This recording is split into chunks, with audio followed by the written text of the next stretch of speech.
This is Market Pathways, your premium guide to global medical device regulation, reimbursement, and policy. Become a part of the global medtech community at mystrategist.com. Today's episode comes to you off the heels of MedTech Strategist's latest networking and investment conference, Innovation Summit San Francisco. The panel includes our host, David Filmore, Executive Editor of Market Pathways, who talks to experts in regulatory strategy and affairs, Ankur Kaushal and Yarmela Pavlovic. The trio speak at length covering digital medtech, FDA, and the post-pandemic landscape.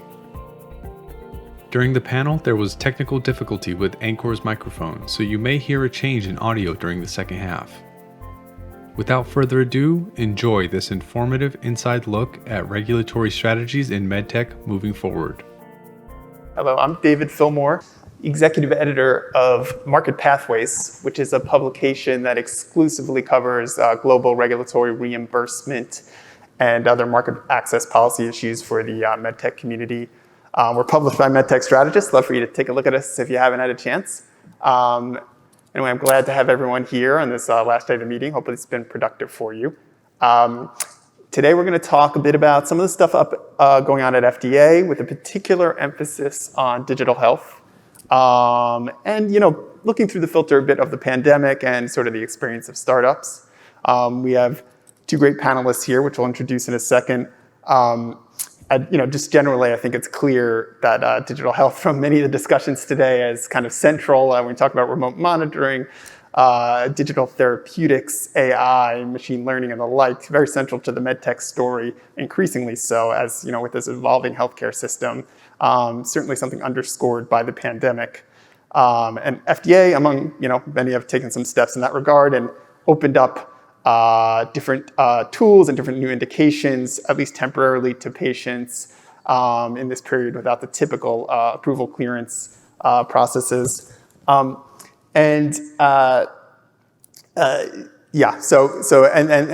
even beyond that, of course, FDA has been tinkering with its regulatory frameworks a lot and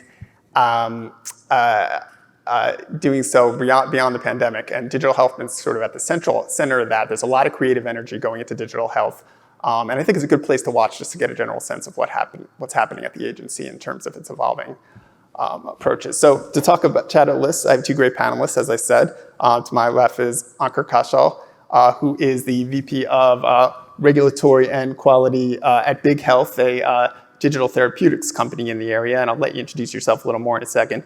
And Yarmela Pavlovic, who is a VP of Regulatory Strategy at Medtronic. Why don't we just start off giving a little bit more background? Ankur, do you want to?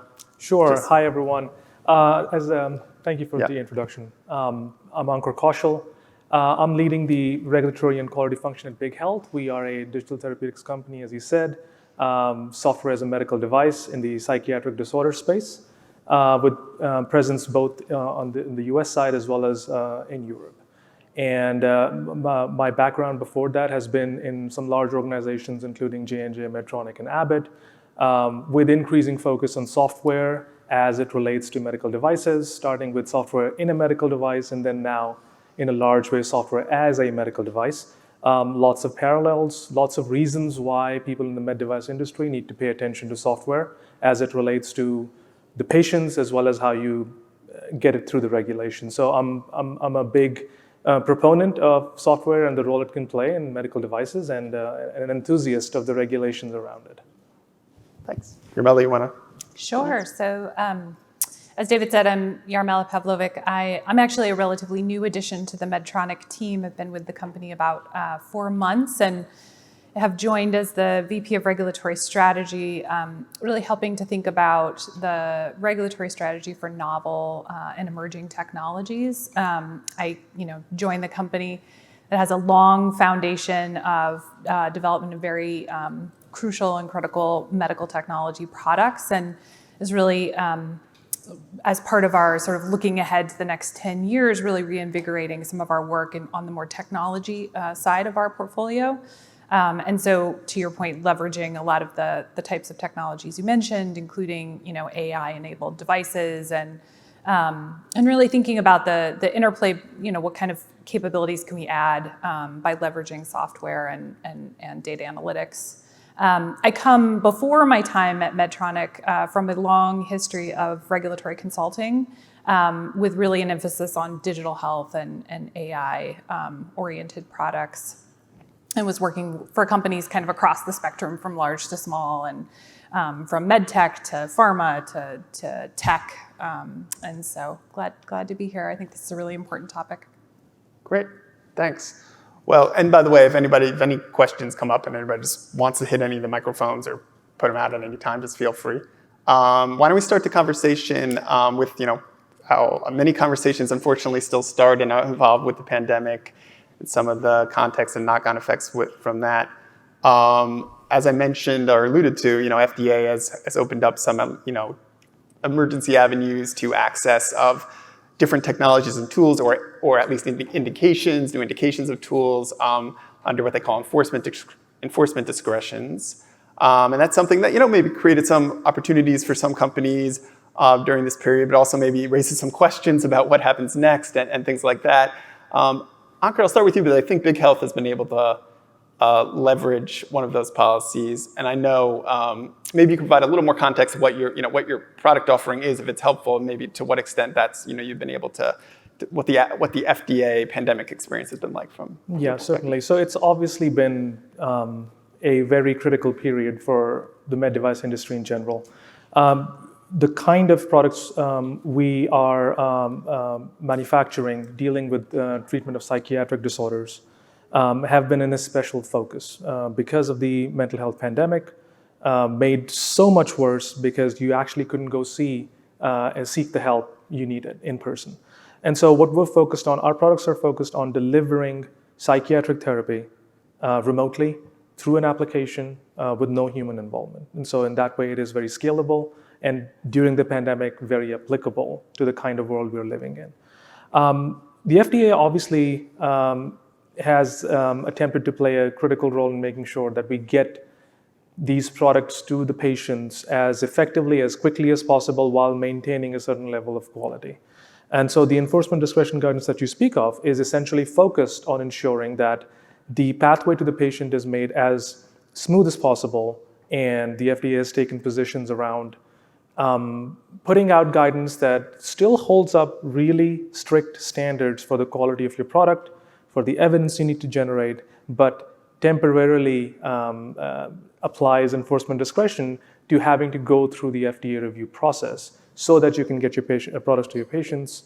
And the FDA is busy doing a lot of other stuff during the pandemic.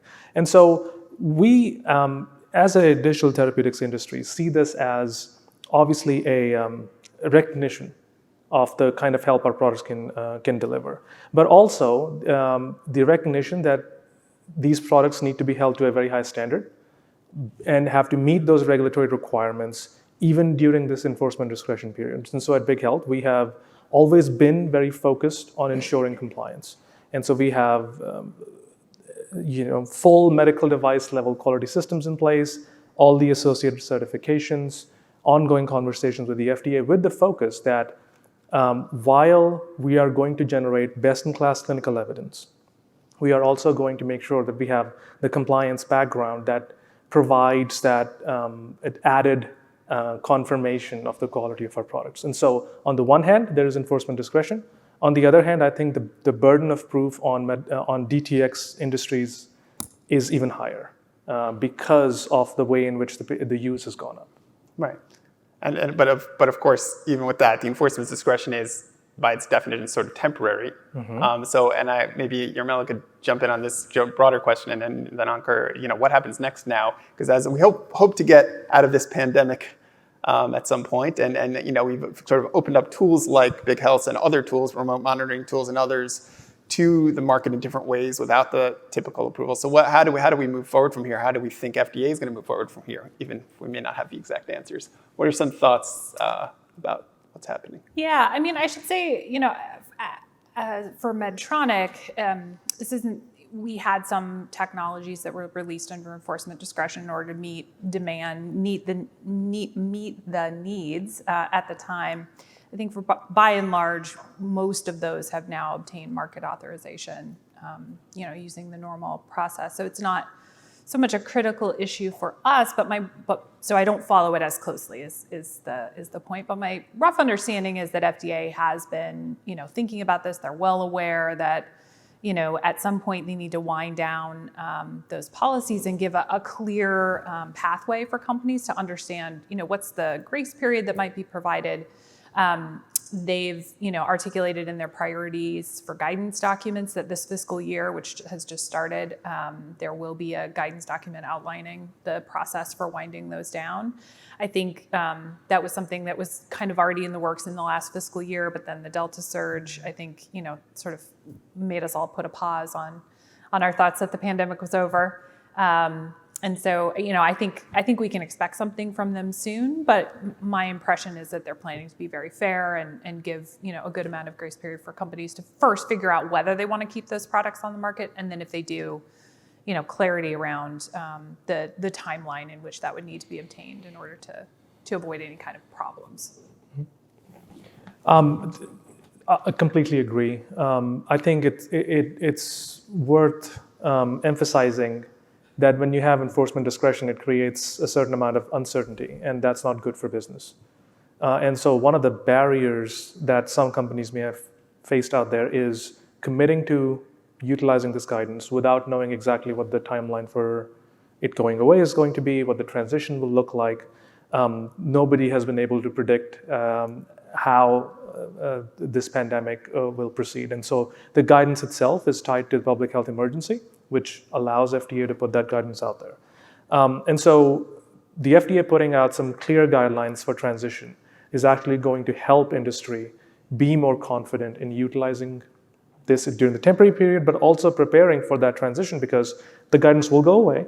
And once it does, you better have a plan for how you're going to transition to be able to maintain the claims that you have now started using, which is why this is not just about picking up the guidance and using it, it's about actually developing the structures that allow you to then succeed. Remember, FDA cycles are not a 1 quarter, 2 quarter activity. It's 1 year, 2 year work, especially if you have to do trial. So long-term planning is necessary. And one thing is that Big Health presumably has gotten some additional real-world application of its tools that maybe it wouldn't have otherwise during this period. Makes me think about, is that experience in some way, or is even there some data out of that could be helpful to the longer-term regulatory process? What's any initial thoughts on that? This is such an important topic, because having been involved in other conversations around how to use real-world evidence with the FDA, every regulatory professional would come at this with a grain of salt, because while there is a lot of application and there's some clear guidance, you have to be careful not to take that and rely on it as all you'll ever need. And so you need a hybrid approach on how to use real-world evidence combined with planned RCTs and pivotal trials and all that. That being said, yes, Big Health is generally software as a medical device. Software medical devices have the advantage in many cases of being able to gather real-world evidence.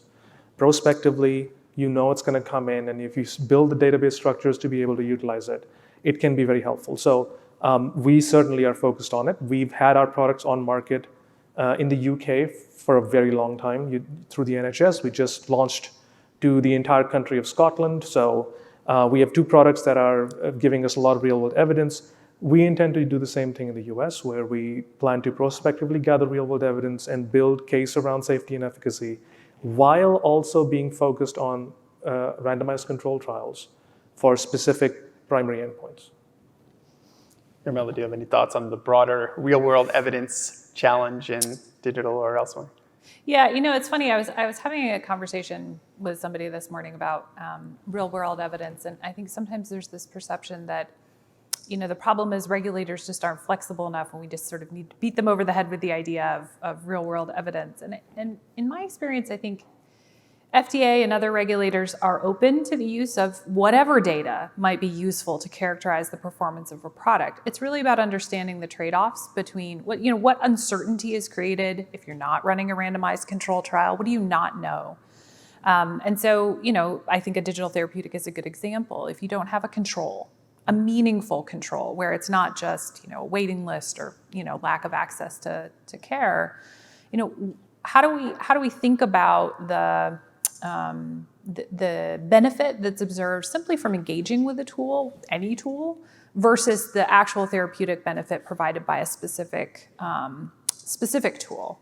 And that's a little bit hard to characterize without some kind of control, or at least that's historically been FDA's perception. But that doesn't mean that there's not a way to do it with real-world evidence. I think it's just about balancing that need for greater certainty, or what do you give up when you don't have the sort of prospective randomized controlled clinical trial design. And the same is true in diagnostics, for example, as well, right? What do you give up? What do you introduce in terms of potential for bias if you're taking a data set that already exists and came to the table in whatever way it came? What's missing from it as compared to if you took and did a prospective data collection?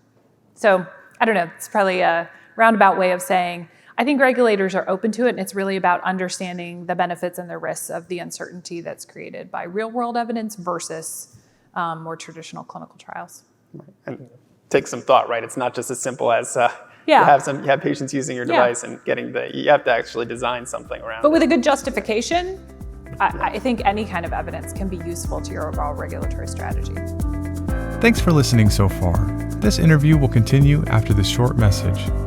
Market Pathways is the #1 publication that covers the people, challenges, and opportunities impacting the global medical device regulatory, reimbursement, and policy spheres. MyStrategist.com is your digital home to access all of our coverage and read the latest issue of Market Pathways. Your support is valuable and makes us better.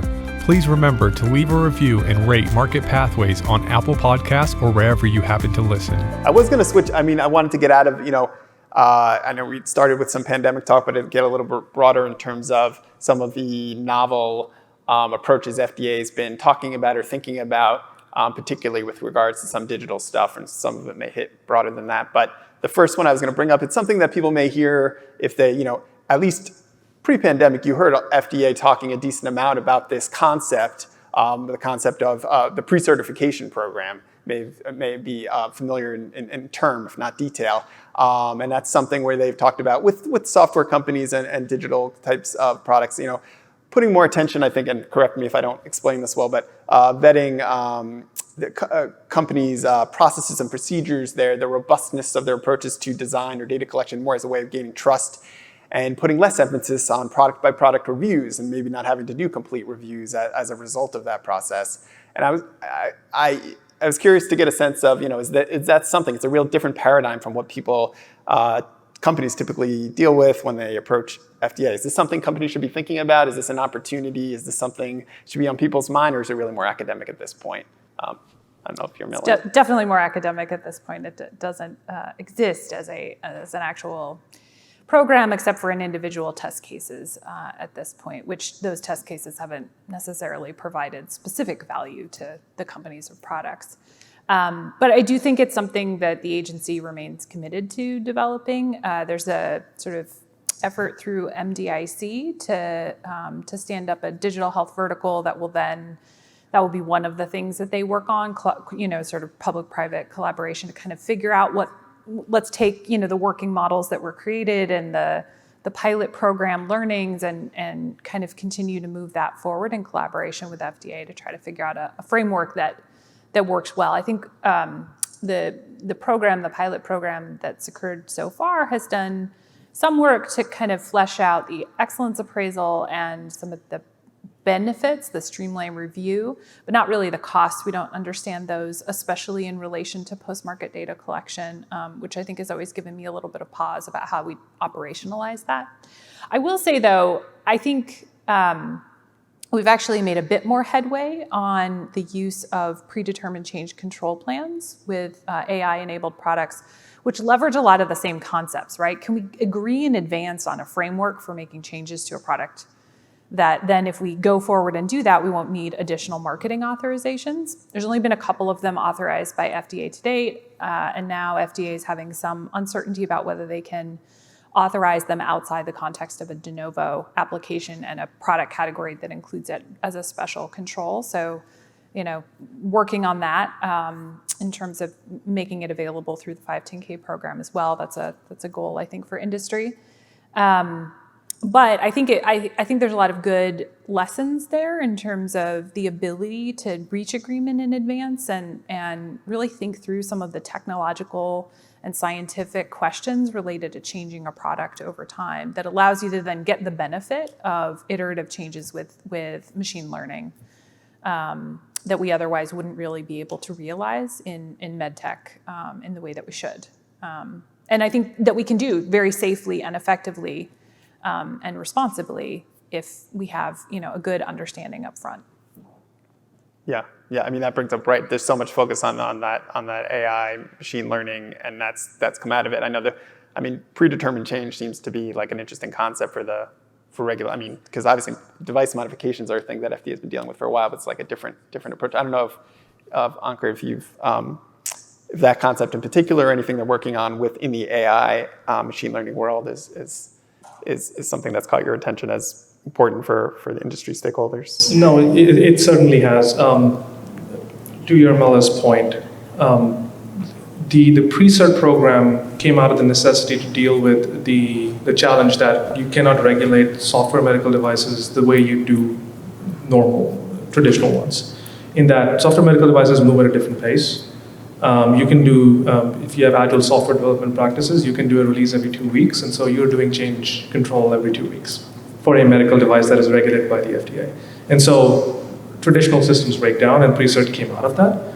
I do think, though, the way in which the FDA has moved forward on predetermined change control, combined with the traditional comfort of the 510K process, in that you at least understand what you're signing up for, has now created a certain amount of ease, or at least is projected to, that the industry can ask a fair question about, okay, do I have 510K plus predetermined change control versus this brand new program where I'm signing up for post-market data collection?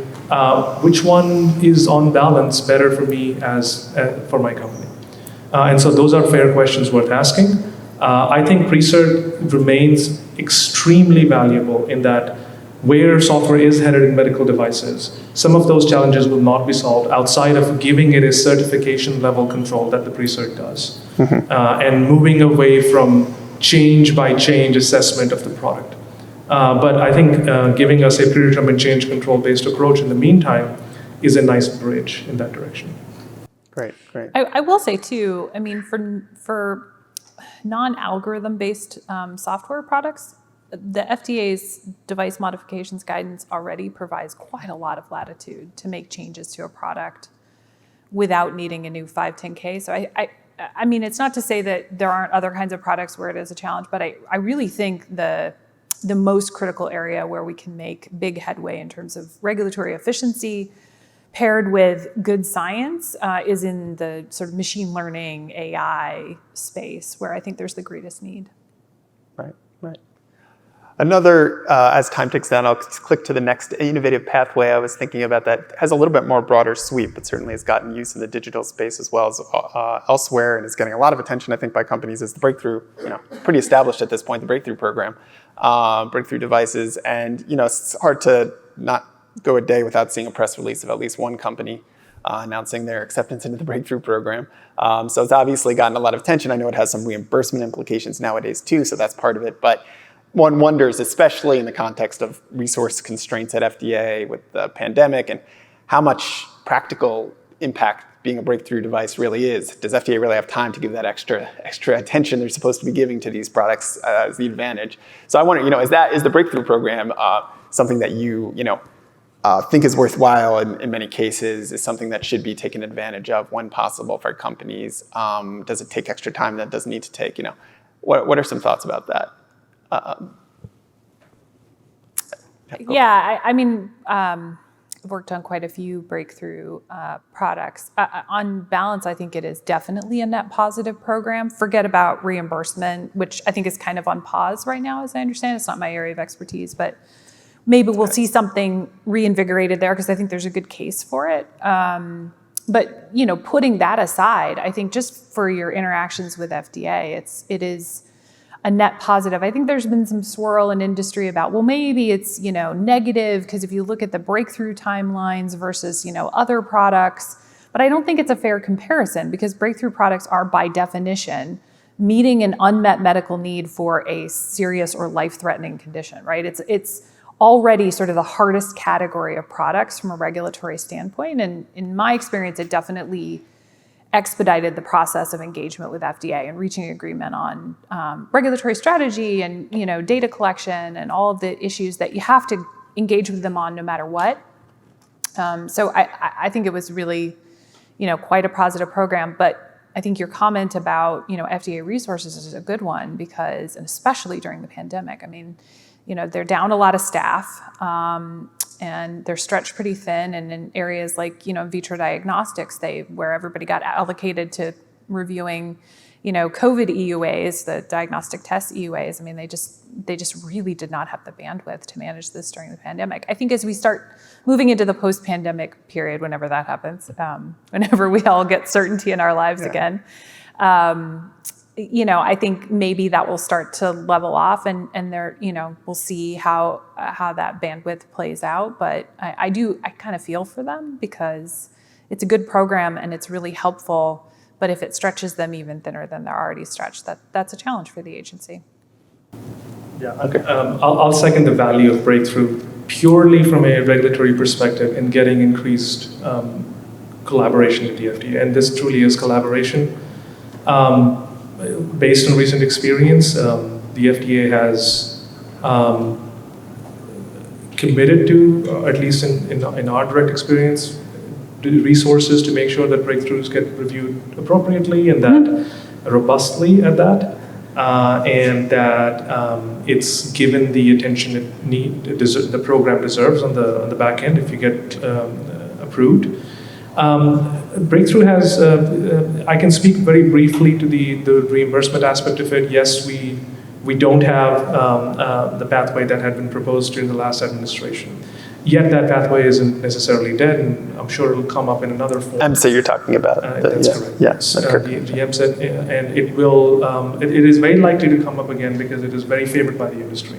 And so in whatever next build opportunity is available to us, that might come up. And so keep that in mind as an opportunity. Also keep in mind, once you get one breakthrough and you get your product cleared, you can't get a breakthrough for that indication after that. And so if you're going to grab this space, if you have the opportunity, you take that opportunity and keep your options open for the future. And during the pandemic, if the FDA is going to be stretched, and I completely agree that they are, whatever rationale we can create to get additional time with them, I'm all for. And so if the breakthrough gives you an excuse to be able to do a monthly call with them, let's take it to make sure that you get the minimal attention that they have. You can grab as much of it as possible. Right. All right. Well, why don't we end on talking about, I know both you guys have had experience both in the working in the regulatory space and with startup companies, as well as more big medtech companies. So I thought it'd be interesting just to get maybe a few takeaway thoughts on is that experience much different? Is it much experience working with the FDA from the startup perspective, or from the big? Obviously, there's some resource differences we know about, but how does it feel, and what are the implications of being those two categories? You kind of any broad thoughts on that? Well, I guess I'll start as the representative of giant medtech on the stage, but coming from a long background of working with many startups. I mean, ironically, I think both of those camps think they are treated unfairly by FDA, not specifically Medtronic, just, I think it's nuanced. I think, there are challenges for both groups of companies. Obviously, large companies have a different set of resources, but they also have much more complex sets of, being pulled in different directions and managing a huge commercial portfolio and balancing that with, pipeline products and sort of the push and the pull. So, I think it's a little more nuanced than just, who's treated better or worse by FDA. I think, FDA tries their absolute hardest to engage with every company, every team, as an individual team with an individual product, they try to take a very product-based approach. If it's good technology with good science behind it, I don't think they care who the company is behind it. So, I think, I don't know, that's a pretty vague answer, but I think they really do their very best. And I think, all of us in industry, regardless of the size of the company, we have, a varied set of challenges to deal with. Yeah, no, I would agree. I think the FDA tries to set up a standard baseline that they try to apply to all sizes of companies out there. But based on experience, talking to the FDA as a representative of a large organization versus now as a startup, it isn't the FDA that has behaved differently. It's that the dynamics for the company itself are different. And that changes the way you deal with the FDA itself. So if you're a large company, you often have other groups within, so you have one division of a large organization, you have other divisions talking to the FDA, you can share a lot of information. You have a history with that review group because you've had products approved before, you have a lot of evidence to go on to predict or project where they might go in the future. And so you can build on that. But then you also have a history with the FDA, whether it be you being subject matter experts and them absolutely trusting you, or having taken some licks in the past and trying to recover from those. So you have history that you need to deal with. As a startup, you're coming in, you're brand new, you're trying to develop that relationship. You don't have it, and you don't have the intelligence gathering apparatus within the company at least. So you have to go outside of your firm for it. And so you have different pressures on your regulatory team, on your compliance team, in developing that relationship with the FDA. Biggest recommendation I'd make to startups out there is do not wait to start developing that relationship until you have everything ready and now you're just going to the FDA for a rubber stamp. It's not going to work really well. The sooner you can start having conversations with the FDA, the sooner you can show them that you are committed to spending resources in developing that relationship and doing things right, the better position it puts you in, because at least the FDA knows who you are. They can pick up the phone and call you if there's an issue, say what's the MAD Pro you're doing, or if you're not applying the guidance really well, at least you have that relationship. So that's the one thing I would tell startups to do, is start developing that relationship. And invest in relationships with people who do know how to sort of plan for the agency. I'm not a consultant anymore, so it's not an ad for me, but I do think that there is value added in knowing ahead of time how FDA is likely to interpret what you're sharing with them, because it allows you to show up that very first time very credibly. Great. Yeah, I think those are good ending advice to go on, and particularly this engagement. It's obviously so important engaging with FDA, no matter digital or other type of technology you have, as if you're new. So with that, I really appreciate Ankur, Yarmela, the time you've had, and hope everybody got some helpful information on it. So thank you. We hope you enjoyed that episode. Your support is valuable and makes us better. Please remember to leave a review and rate Market Pathways on Apple Podcasts or wherever you happen to listen.